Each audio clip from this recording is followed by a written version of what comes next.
Guys, good morning everybody. Welcome back again with me. Today we will learn about simple present. Apa itu simple present? What is simple present exactly? Jadi simple present adalah salah satu tenses yang ada di 16 tenses. And for today we will learn about simple present. Apa itu simple present? Mari kita pelajari bersama-sama.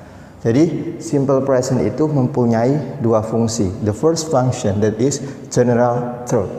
Apa itu? Yaitu untuk menunjukkan suatu kejadian alam yang tidak bisa dirubah oleh kita, atau kejadian alam yang murni alami terjadi di alam kita. Contoh halnya aja yaitu matahari terbit dari sebelah timur. Itu adalah suatu kejadian yang tidak bisa kita rubah karena itu adalah sudah kejadian alam. So if we want to make the sentence about the general truth, we have to use simple present. For example, contohnya seperti kalimat ini.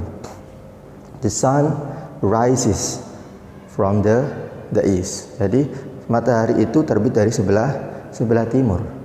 And for the second function, that is habitual action, yaitu menyatakan suatu aktivitas yang dilakukan sehari-hari atau kebiasaan yang kita ulang-ulang di setiap harinya. Dari bangun tidur sampai tidur kembali, itu adalah aktivitas yang selalu kita lakukan setiap hari. Langsung saja kita masuk kepada how to make a sentence. And this is the formula or the form of simple present. In the positive sentence ada subject, verb 1, dan di dalam kurung ini ada SES. Nanti akan saya jelaskan apa itu fungsinya. Kemudian object.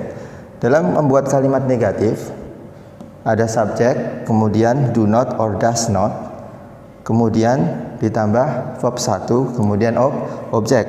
Dan untuk membuat kalimat interrogatif, we need do or does, kemudian subject and followed by verb 1 and followed by object. Oke, langsung saja kita masuk kepada sebuah contoh dari kalimat simple present itu sendiri. Contoh yang pertama yaitu tentang I speak English every day. Saya berbicara bahasa Inggris setiap hari. Sedangkan kalau kita ingin merubah kalimat positif kepada kalimat negatif, maka bisa menjadi I do not speak English every day.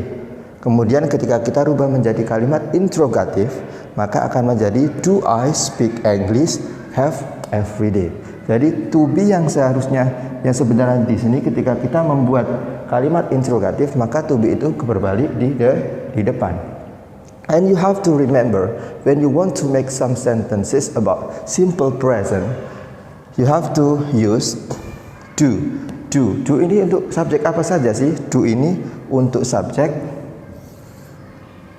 I, you, they, dan we. Kemudian atau subjek yang menunjukkan subjek banyak. I, you, they, we itu memakai do. Sedangkan untuk does sendiri itu pemakaiannya pada subjek he, she, it atau nama orang satu. Kalau nama orangnya lebih dari satu, contoh Joko sama Sri, maka memakai do. Do not, does not.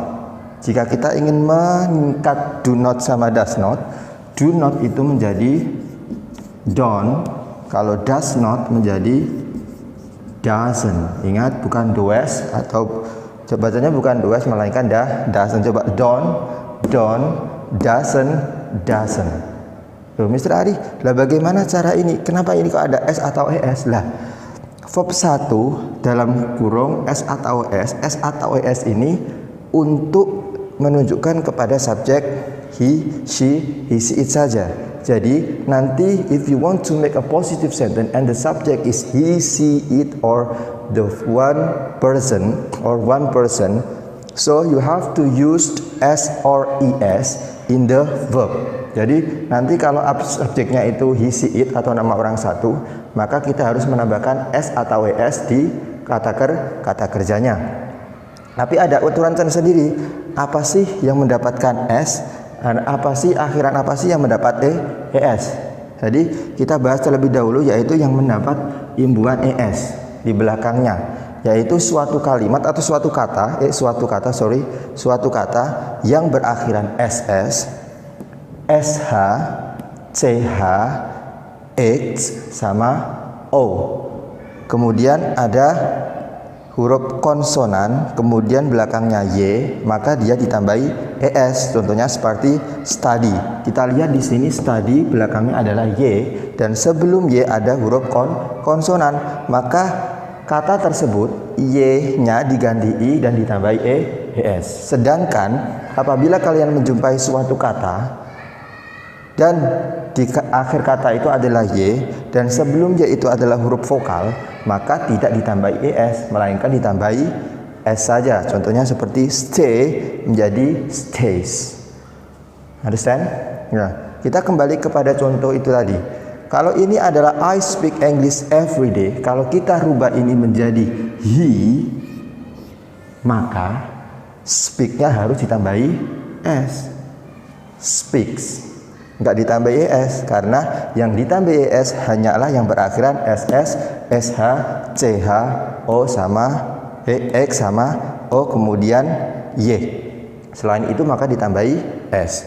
Kemudian kita mencoba untuk merubah yang kalimat negatif. Apabila ini saya rubah menjadi subjek he, maka di sini harus kita ganti menjadi does. He does not speak English every day.